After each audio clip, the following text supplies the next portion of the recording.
for Gia Scott to represent the division and for KiLynn King to want to represent the division. I think it just shows the caliber of talent here at MCW. Collar and elbow tie up, first contact. Whoa. And then we said this is pretty evenly matched. It's going to be, I mean, if we're doing tail of the tape here, Veda, I mean, maybe Gia has the reach.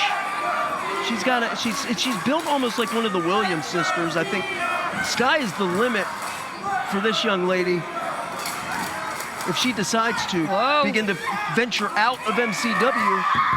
KiLynn King, a little bit of a strength advantage. Whoa, Gia though with the roll up. Headlock takeover there, looking for the shoulders is referee Jason Tenille. KiLynn King, did she, as a product of the Nightmare Factory, is that? She has trained all over the place. All over. You know, I first met KiLynn King down in Florida, which is where she got her start.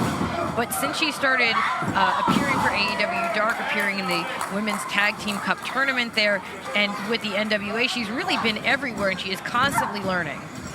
A journey woman in her own right. As you see Gia Scott, though, KiLynn King able to adapt. Look at that. Just chunking her across the ring. Letting her know I'm in control here. KiLynn King not allowing that home field advantage to throw her off in the least. I think all that experience in front of the sold-out arenas definitely coming into play for her cool, her calm, and her collectiveness. Spring into the second rope is KiLynn King. Oh! Beautiful knee. Well executed. The champ's in trouble. Yeah, Scott all the way on the outside. And when you look at the possibilities for KiLynn King here, not only could she become MCW champion, women's champion, but whoa, she was going for a drop kick. Scott got out of the way though. If she becomes champion here, like, she's gonna immediately become a player, become a staple in MCW. Like, her whole career trajectory could change. The MCW women's division is shaping to be one of the most competitive in independent wrestling. Oh, that's where DeMarcus Kane, the kingpin.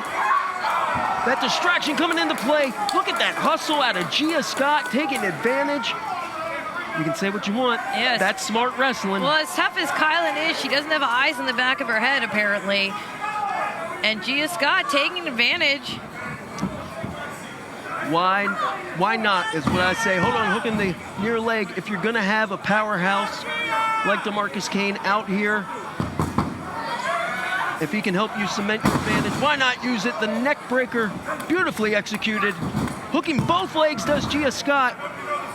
And very smart for those repeated covers, because she knows every time KiLynn King kicks out, it exerts more energy, takes more oxygen out of the diaphragm and the lungs of KiLynn King. And if you can't breathe. Well, yeah, and Scott here being extremely calculating, just working over KiLynn, breaking her down moment by moment. Oh, muscle her over. That is just raw power. And KiLynn rolling away into the corner, but that might have gotten her in even more trouble. And you've been in the ring with the likes of KiLynn King, correct, Veda? Yes. What would you say is her weaknesses, if any, exist? Again, she's just someone who, like you can see here, she's so strong, so explosive. But for someone like a Gia Scott, who obviously is willing to use her compatriot on the outside to her advantage, or she's willing to bend the rules, I think that could be KiLynn King's downfall, is that she's someone who she really respects professional wrestling, and I think she tries to play by the rules when she can. And if you're in the ring with someone who's not going to do that, that's when things can fall apart. Right now, though, KiLynn holding it together. Wait, Scott ducking through. That's not to say KiLynn doesn't have a mean streak, but certainly nothing wrong with a little respect. But I think Gia Scott would call that being a sucker. But KiLynn, though, with that knee, why is she just tossing out Gia Scott to DeMarcus Kane? There's that drop kick. Nailed it through the ropes. She almost took that Chris Hamrick bump out there. I noticed DeMarcus Kane got out of the way. He was out of there. Yeah, you notice he's right there for the... There's a cover. Could this... No. He's right there to insert himself when it's you know. Yeah, but when it comes to KiLynn King's boot inserting itself Right. into his face, he was gone. He does not want any of that contact from KiLynn King, who's looking to leave MCW Spring Fever. And it looks like We gotta. Scott is holding on for dear life, trying to keep from going down, and KiLynn is I think there's an issue here. got like a front chancery. Or maybe the bracelet of KiLynn King hooked in the hair or the ear. That could be certainly painful, but KiLynn, though, doing her best to just grind down on Scott here. come on, ref, get up in there.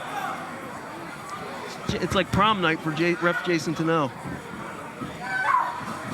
Scott firing off a big German suplex. That was just raw power.